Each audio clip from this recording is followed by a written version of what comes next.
Welcome and thank you for tuning in to another episode of the Power to Be Show. I am your producer and co-host behind the scenes, Alexis Hunter. I'm here with your host, Dr. Terriel Byrd, and I have the pleasure of introducing today's guest, Lens Georges. He is the owner of M.E.L.E Fitness Solutions, serving clients in South Florida since 2014. I really hope he gives the explanation of what M.E.L.E stands for, because I'm curious. I heard he was tough, but I'm sure that's because he's passionate about the health and wellness of his clients. He is a man of faith, married to the beautiful and wonderful Patricia Georges, whom I've known since 1994. And together they have 3 precious children, Jathan, Jayla, and Justice. He is a member of Community of Hope, where he also serves on the praise team. A little something we have in common. I hope you're looking forward to hearing his journey, because I am. Before I turn it over to our host, let me encourage you to subscribe to our YouTube channel, Facebook, and Instagram as Power to Be Show. Now here is our host, Dr. Terriel Byrd. Welcome to another episode of the Power to Be Show. Be creative, be connected, and be courageous. Worship does not stop on Sunday. Now, if you were going to give advice that you would say, a business owner must do this to succeed. Listeners, I hope that you have been blessed, even as I have, with what we've heard today. Thank you, Alexis. I'm Dr. Terriel Byrd, and I'm so happy today to have with us Lens from the M.E.L.E Fitness Center. And so welcome to the Power to Be Show. Thank you so very much. This is truly an honor and a privilege to be here today. Well, excited about this new venture for me. I've never done a podcast. It's my first one. So. Well, you'll be fine. I can tell that already. You'll be fine. I am really interested in your story. But before we get really deep into your story, I always like to know where the journey began. One of the things that we really take pride in is this idea of the integration of faith and work, the work we do, but how our faith somehow connects, intertwines with that. But what I want to know about you is, Lens, where did this all start with this, not just the fitness, but who are you? Well, I am Lens Georges, born and raised in West Palm Beach. Shout out to West Palm, South Florida. Okay. Went to Palm Beach Lakes High School. Went to Seminole Trails Elementary. For those who know. Okay. And grew so up. You're a real homie. Is that right? I'm a home person. South Florida is home. Yeah. Okay. Right? All right. And without going into great detail with my background, or to make what they say, long story short. Yeah. Born to 2 Haitian immigrant parents who immigrated here from Haiti in 1979, sorry. Okay. And I was born literally in 1980, which is months later. Wow. From there was a foundation of culture, of a rich culture and a background. Sure. And do you have citizenship only in the United States? I was born in Miami. So I'm truly a Floridian. Yes, sir. From the start. But from then, that's just, say, well, where did your journey with faith start? I think September 26, 1980 is when I was born. And the foundation that was built from then was from my parents. My parents are highly devout followers of Christ, who really implemented their faith into us. I have 2 siblings, a brother and a sister, Isaac and Ann, and we grew up knowing our culture, the language, the food, the music, and overall our faith. Okay. Right? And that's where it began. Good. Yes. So it looks like, and I'm saying just from talking to you, that your family, your parents had a strong influence on you. I'm wondering, did they also impart this work ethic? Is this something that, not everybody is born with this work ethic. No, absolutely. My dad, he actually was the first sight of entrepreneurship that I ever knew. My mom actually too as well. You know, being it that they didn't have much here, they made with what they had, what they made do with. And my mom used to go out to yard sales and different stuff and buy products and sell them for a little bit more to make money to get us clothes and shoes and stuff for school. And so that was my purview. And what they would say is, hey, you know, don't do this or don't do that. My dad actually started a lawn business years after he left, you know, one of the major lawn companies that was here at the time back in 1980. And for him, he thought, man, you know, I wear dirty clothes, I cut grass all day. This is not the thing that you want to do, but definitely work hard. But I saw, you know, sometimes what your parents or people tell you to do is not necessarily what you take, it's what you see them do. And I saw them work hard. I saw them go to school. I saw them, you know, we were latchkey kids on, you know, I know nowadays it's not, it's poo-pooed on not to, you know, have stuff like that, but we were. There were times where, you know, there were moments where, you know, I had to be the bigger, you know, the grown up in the house at 10 years old, but because my mom was coming in from work and she was going to school right after. My dad was coming in from work and going to school right after. And So you modeled them, I guess, that what in some academic circles would call osmosis, that you were able to pick up things from them, perhaps not even being aware that you were picking it up, but because you were around it, you just picked it up. Absolutely. Absolutely. You know, even the faith, I think a lot of people say, you know, you can talk your faith, but people see how you walk, right? And it's the same even just in life. You know, you can see and you can hear what your parents tell you to do, but you see how they walk and you see how they do. And those are things that we picked up earlier on in life. Good. Now, this whole idea of fitness, because now, I mean, is this something your daddy was doing, or is this, how did you, it may have been, but you know what? It's crazy. You know, he was active as much as he could be. If he wasn't dog tired, he would be out there wrestling around with us, or he'd go out and kick a soccer ball with us. You know, it's funny. One of my favorite sports is pro football. Right. And my dad actually introduced me to. Are you a Dolphin fan? I am a Dolphins fan. I'm a diehard Dolphins fan, and diehard. Right. So and it was actually my dad who introduced me to the Dolphins. I was watching the Kansas City Chiefs play the Miami Dolphins, and I was rooting for the red team. You know, as a young child, I didn't know what I was doing. I just saw this red team on it. My favorite color is red, and so I was like, I'm gonna root for the red team. And my dad was like, no, you got to root for the other team, the green team. I was like, but they don't have the right jerseys. But it was my first time I ever got to witness Dan Marino torch the Kansas City Chiefs. All right. And from then on. Dan Marino, Paul Warfield, Mercury Morris, the Duper brothers, the Marx brothers. I say yes. So from that earlier time, and I just fell in love with the sport from then on. And decided from that point on. So he loved sports, athletic, physical activity. But you're into fitness and health and all that. What sparked that? Where did you get that? Just from, I think earlier on, just wanting to play the sport of football. You know, I played high school football back at Lakes, and shout out to class of 99. I played high school football at Lakes, and I wanted to play professional ball.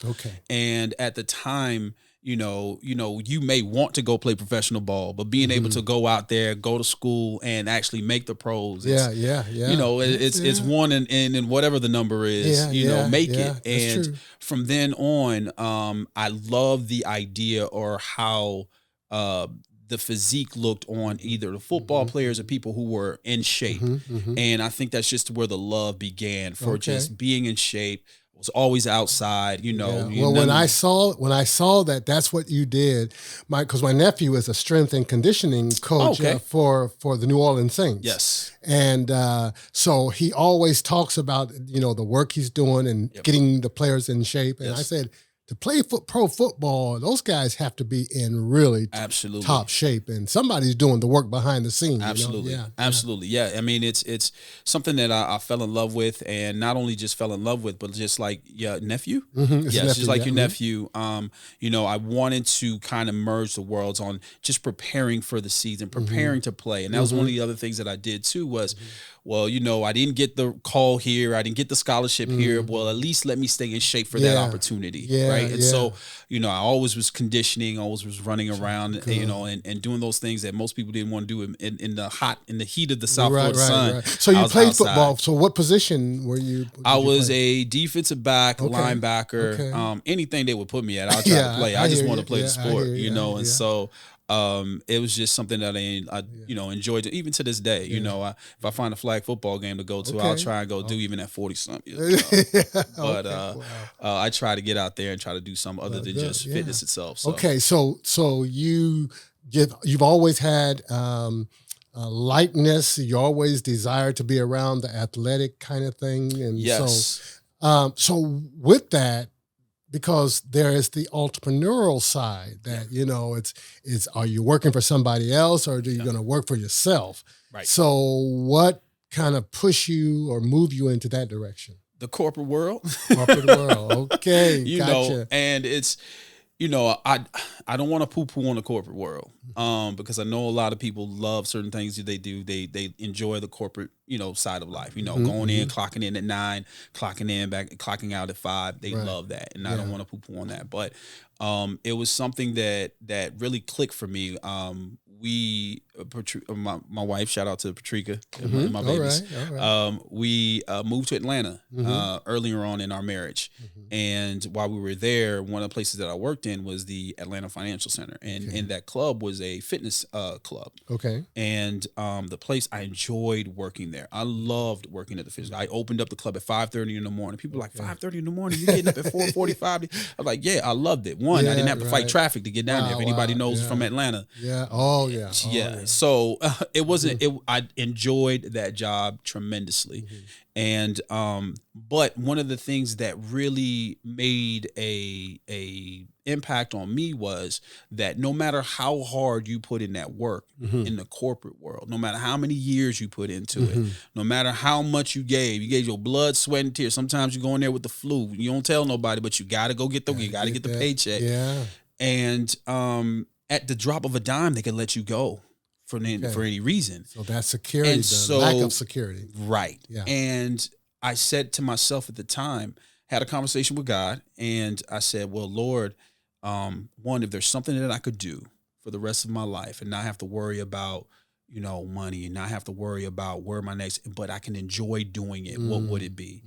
And fitness clicked into my mind. Wow. I mean, I enjoy doing that. Yeah. And so the next step was, okay, so are you going to bet on yourself, or are you going to continue to wait for that extra drop? Whatever the case may be. So it was at that point during that time where I decided, again, just having a conversation with the Lord, I said, well, Lord, I'm going to trust you. Yeah. And I jumped out on that limb 7 years ago. My son is 7. Yeah, it would be 8 this year.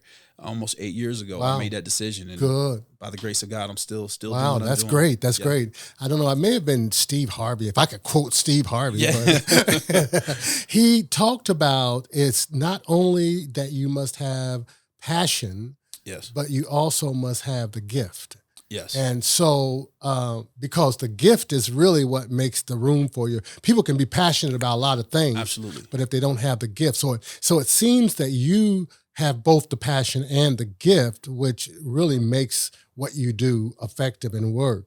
So you are, talk to me a little bit about what this fitness center looks like. What is it that you do in terms of the scope, the depth, and the breadth of what you do? Absolutely. Actually, what I am and what I do, the company is M.E.L.E. Fitness Solutions. It's a mobile personal training company. And so what we do is we go out to our clients and service our clients wherever they are. And so whether it's in their homes, whether it's in their driveways, their patios, church, playground, wherever it is, that's where we go and we service our clients there. Okay. And well, you said mobile. So what are you bringing with you when You bring the gym? I bring the gym, exactly. I bring the gym with me, and I take it with me when I leave. Okay, right? gotcha. And so, if you want to leave here, doctor, we can go out downstairs. I got the stuff in the truck. Okay, well, let me pray about that. No, so we carry our own equipment with us, and we just provide that service, which is almost concierge, where we wanted to cut down on the excuse of, hey, I can't make it to the gym today, or I just left work, so-and-so's calling me. Well, if I show up to your house right. and I unload the gym in front of your house and I set everything up, there's no excuse. Right. And so we try to eliminate that excuse, and we try to eliminate that go by providing that service for a lot of folks. Access, accessibility. Absolutely. That's one of the things that I thought about back in 2014 when I first started the company was, I can have a central location, but I wanted to, what made the decision a lot easier was, the overhead. Okay. I can have the overhead be a place or my vehicle. Yeah. So it was a very quick decision. Very quick decision. Yeah. So since then, we've been on the road. I've been able to start it on my own, but now I have a trainer who's with me now who goes out and sees clients as well. John, that's to me, my guy. Okay. He also has a stretching business that he also started as well. So he not only does personal training with me, but he also does stretches as well. So the training aspect of it is really the equipment, what you do, but you're also into the physical fitness health-wise, right? Absolutely, 100%. So are you're concerned about advising or giving advice about people's eating and about people and things like that. So it covers a fairly broad spectrum of health issues. Absolutely. And that's one of the things that I enjoy doing is getting a chance to sit down with folks. Mm-hmm. When I first started training, at first I didn't know how to even begin because I'm not a marketer. I'm not, I don't like to push stuff on folks, but one of the things that came to me early was have a conversation with people. And it was easy to get to know them and kind of see where they were in their lives. And when I figured that part out, then the education part of physical training and understanding health and how exercise works with health, how nutrition works with health came into effect. And I was able to explain these certain things with the clients that I was meeting at the time. That's great. And so, that's great. Really what I appreciate about that, because I work in the mind and the spirit, and I'm sure you do too. Absolutely. But you also the body, mind, and spirit. Yes. And so that when we can see the connection between the wellness of the spirit with the wellness of the body and mind, I think that gives the holistic approach to who we are and what God intended us to be. 100%. 100%. I think our purpose as Christ followers is to share, him with those who may not know him in very unique ways. For you, it's just, the gospel and having that relationship with, with a congregant. Or for me, it's just building that relationship so much so that I'm able to coach them. I use that, that approach, where, I get personal stuff that is told to me on a lot of different occasions. Some stuff I may not even want to know, but because of just who I am, who God has made me to be, people open up. And I'm able to not only coach them, but to motivate them, encourage them, just to uplift them, and also in certain ways able to share the love of God with them through what I do. Right. And you see, one of the things that the emphasis and the theme of what I do as not only a professor, but also as a what we call a city network leader for a group called Made to Flourish, is we emphasize that worship doesn't end on Sunday. That's right. And so every day that you're out there when you're working, you're also integrating your faith with the work you do. And I tell people all the time, we spend a couple of hours in church, maybe on Sunday, and then if you do a Bible study or something like that, but you're, 24/7 doing work, and it's 40 hours a week or whatever. Yes. Where is God in the midst of that? So just listening to you tells me that God has poured into the work you do. Can you kind of flesh out a little bit of where you see God in the work you do? Just about, and just in the conversations Mm-hmm. that I have, in the interactions that I have, and even in what I do, um, my clients may not see it, Mm-hmm. but my faith in even some of the exercise programs that I have them do. Oftentimes I'll have them do a duration of an exercise that may just put them to a place where they can't do anymore. Okay. Right. Where it's the point of, man, I got to give up. Mm. I have to give in. Mm-hmm. And I'm able to coach them and say, you don't have to give in. You don't have to give up. But one thing you can do is to relinquish that strength for the moment. Right. Mm-hmm. Feel that coach come in. Right. Push you through that next step, Mm-hmm. right? And uplift yourself to get you going so that you can be stronger for the next rep, for the next set.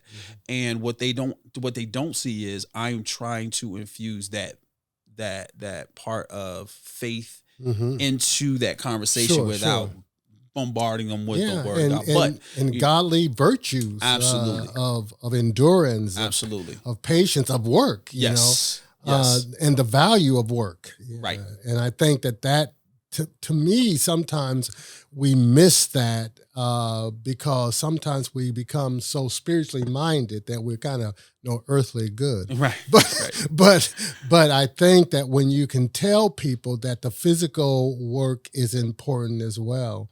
So now you've been doing this for 7, 8, 9, 10 years? Yes, 10 years. 10 years. So the entrepreneurial's been for 10 years that you've been doing that. For about 8 years. Okay. I've been training for the duration about 10 plus years. Okay. But the entrepreneurial side came about in 2014. When I moved back down from Atlanta back home to South Florida. Okay. I said, hey, I wanted to take what I learned while I was up there in Atlanta and bring it down here with me to South Florida. How did the pandemic, how did COVID impact you? Because I mean, you got a mobile, so you can just take your. Yep. What's funny? I had 2018 was my pandemic year. Really? 2018 was my pandemic year. 2018 was a rough year for me, spiritually, and I just to give some of your viewers Christians don't have it all together, right? Our world does crumble too from time to time. We're not perfect. I don't know what folks y'all watching, but I'm telling you, they're not watching the real world. Yeah. So 2018 was a rough one for me. But the beauty about 2018 was, if there was a theme, it was trust. Okay. And it was let go and let God, literally and figuratively. In every sense of the word was to fully trust him. And I did. You had already moved from Atlanta. You were already moved to Atlanta. We've already moved back in 2014. I started the business up very small, and just gradually God provided clients for me to kind of build up and really just build up M.E.L.E. to what it is now. But even in the entrepreneurial life, we hit snags as entrepreneurs. And it was a mean snag in 2018 for me. But God worked in that. It was mean in the sense that things weren't working. It was not working. No matter what I tried to do, no matter where I tried to call, who I tried to put together, it just wasn't working. And it was in that time, I think God was saying, listen, are you gonna let go and let me do my work now? And it was at a point where I was like, Lord, I have no choice. And so I let go and I trust him. Trusted him. And 2019, I took a step back and went back into the gym world, right? And did that for 7-8 months before the gym actually closed down. So it was during that point in time, God was showing me, like, listen, you're quote unquote taking a step back to take a bigger leap forward. Is what you don't see. And it was during that time relationships were being built. Things were happening during that time. And right before the pandemic hit, I had gotten a job to be a fitness coordinator at a huge community out west, Arden. And I was their fitness director for 3 months before the world shut down. Wow. All the while, M.E.L.E was on the back burner. The company that I was working with said, "Hey, we want to keep you. We want to add more places to South Florida because we're in Austin, Texas. We want to build more here." I was like, "Hey," it's like, "Well, what about your business?" I was like, "Don't worry about my business.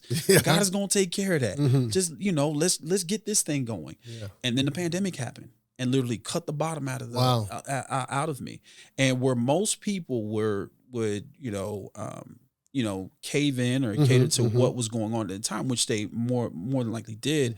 God just transcended M.E.L.E to another level because it was mobile. When everything shut down, See, I was open. look at God. Yeah. And so all throughout 2020, from February or whenever it shut down, was it March or February? Wow. Up until today, Yeah. we were ripping and running, and all by his hand, not mine. It was all by him. Wow. And so truly grateful, truly honored. And, we talked about purpose earlier on. I think that's one of the things that helps to drive what I do. Most people, well, you're M.E.L.E, right? Your lens, you're what you are is your business. Yeah. No. Yeah. Right. This is just a vehicle and a tool to. So that's your ministry. That's how exactly. you minister. Yes. Yeah. How you glorify God through M.E.L.E Fitness Yeah. Solutions. So okay. I should have asked this at the beginning, but I didn't. It's okay. The name M.E.L.E. Yes. Give me the background of that. Yes. So what's the scoop? M.E.L.E comes from the word M.E.L.E in Creole, and so like I said, I'm very grounded in the Haitian culture, just how we grew up, and I just want to kind of give an ode to my culture. Yeah, right. Yeah. And so M.E.L.E in Creole means to mix together. Right. And so the acronym for M.E.L.E is motivation, exercise, lifestyle, and eating. Okay. So you take all those components and you put them together. Lifestyle and eating. Yes. Okay. So that's good. That's where it came from. Wow. Yeah. So even in the name, you are looking at this synthesis or this integration, so that's not a difficult way for you to approach what you're doing. So it fits well into what we talk about here, because we emphasize that your work is so important as you see the way God has poured into it. Absolutely. In many ways. And so we talk about people need to be connected, and that's, above all connected to God. Absolutely. But connected to others too, so you can help others. And it sounds like you're doing a great job in ministry. Yes. Yes. That's your ministry. Yeah. But we also talk about creative. And when you said that when the opportunity fell apart in 2020, that you were creative enough to say, no, my mobile thing can do it. We can make it happen. And then courageous, which means you've got to take some chances. So I mean, I'm looking at you and saying, boy, he's fitting what we've been talking about doing so well. Let me ask though, you said that being a Christian or being a follower of Christ does not mean being perfect. It means that there are going to be some rough roads. Yeah. So let me ask you, if you were going to give or advise someone that wants to follow in your footsteps, give me at least 3 things that you would say would be the top. These are the top 3 things that I would give as advice to anybody wanting to go into this kind of business. One of the things that I will say is this. Passion. You got to have a love for what it is that God gives us, each and every one of us, a passion for something, whether it's fitness, whether it's crocheting, whatever your passion is, ministry. If that's your passion, God is going to give you that. Yeah. And he's going to purpose you for that specific passion and for that specific gift that you have.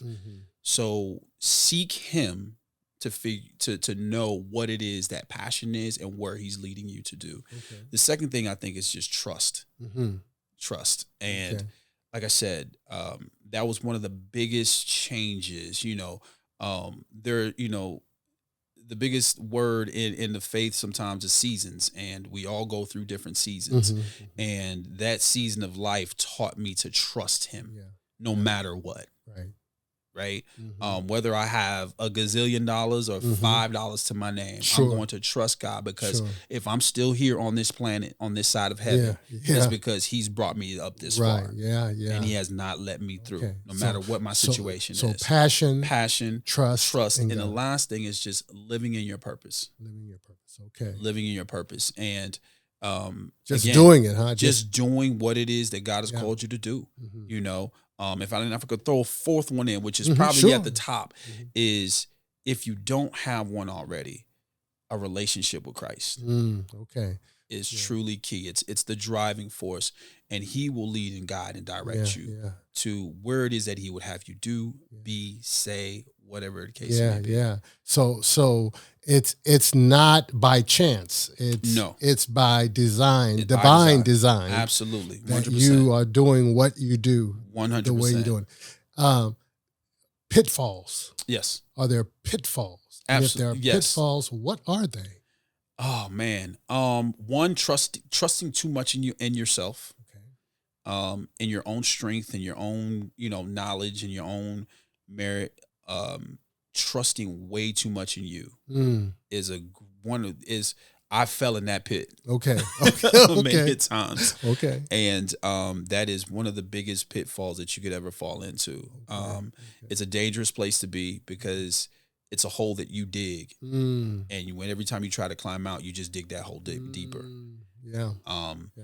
And what else? What else can I say? That's pretty much the one that just stays. Yeah.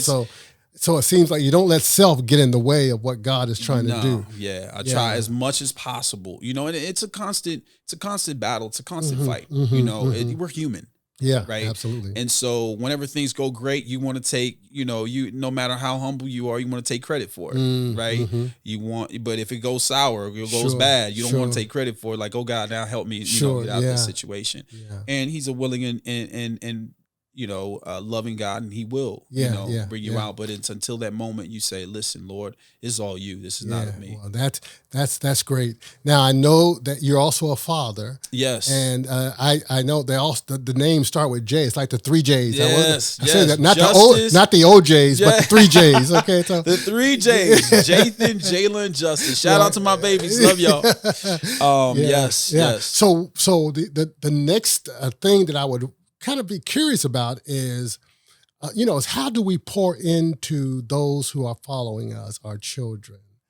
And can you see any of your children kind of following in the steps that you have paved with M.E.L.E? Absolutely. Even like I said earlier, how I grew up, right? They hear what I say. I heard what my parents said, but I watch what they did. Yeah. They see me, they know, Daddy, is a trainer. He's a fitness and health consultant. He works with people all the time. And they see that. And I see oftentimes, even when I go and I train or I do boot camps, they're the first wanting to go and wanting to help and exercise and do some of the things that I teach my clients to do, or even I do. And they want to do what Daddy does. Okay. And so, but also teaching them that, I want them to know what their passion is and what their gifts are, and help them to guide them in that direction, and how God will use me to guide them in that direction so they can be who God made them to be. I'm not going to force any of them to be the next, the runner up to there's not a M.E.L.E. kingdom. I was about to say that, but it's not a kingdom. I don't want them to feel burdened by that. Yeah. I want them to do what it is that God would have them to do, and we grow them that way. Because my purpose and the way that God is using me and what I do with M.E.L.E. is not what my kids may do. Now, if they follow and they do that, awesome. I'll be right there to support them. I'll be their first client. It's funny. It's crazy. My one of the biggest joys that I've had most recently is I've gotten to train my dad and my uncle together. It's huge. That's awesome. Huge for me. And it's one of those things that, growing up, not, in our culture, not many understand what I do, right? Because I don't wear a suit and tie. This is my workout fit. Right. This is how I go see my clients. Right. And so not many, understand, well, how do you make a living? How do you do this? It's like, I do okay. How you go, guys got me. I'm good. Right. But that was one of my biggest things that I've just recently engaged in, is having them come on as my clients and train them. That's and great. My dad getting to see what I do. My uncle came under a little health scare, and I was able to help him and guide him to get him on the right track. And it was huge. That's great. Huge for me. Man, Yeah. I've enjoyed talking with you. Would you mind if I have a word of prayer with you? Absolutely, 100%. We pray with you. Thank you. Eternal God, our Father, we thank you. You are the God of creation, and you are the God who has created us and made us for purpose. Yes. I thank you, O God, for Lenz and how you are ordering his steps. And it's obvious that you're ordering his steps in your word. We thank you for what you have produced through his hands, through the work that you've assigned him to do. We thank you for those that he is touching, not only in body, but in spirit as well, and encouraging to follow you. We asked, oh God, that you would continue to extend his borders, dear Lord. May prosperity continue to follow him, and Lord, surround him with protection. Bless his family, dear Lord, even as they support the work that he's doing and support and encourage one another in you. So we thank you, dear Lord. I thank you for this time. I thank you for the sharing, the stories that Lynn Georges has given today, and we give you the glory for it in Jesus' name. Amen. Thank you so much for being with us today. Truly appreciate it. Thank you so much. Living Word, I said my church. The Power to Be show is really blessed to have Lynn share with us today. We hope you've enjoyed the show. God bless you. We would like to thank this episode's sponsor, Living Word Christian Community, located at 2390 South Military Trail, West Palm Beach, Florida, 33415, where Dr. Terriel Byrd is the lead pastor. The worship service begins at 10:30 a.m. in person on Facebook and Instagram Live.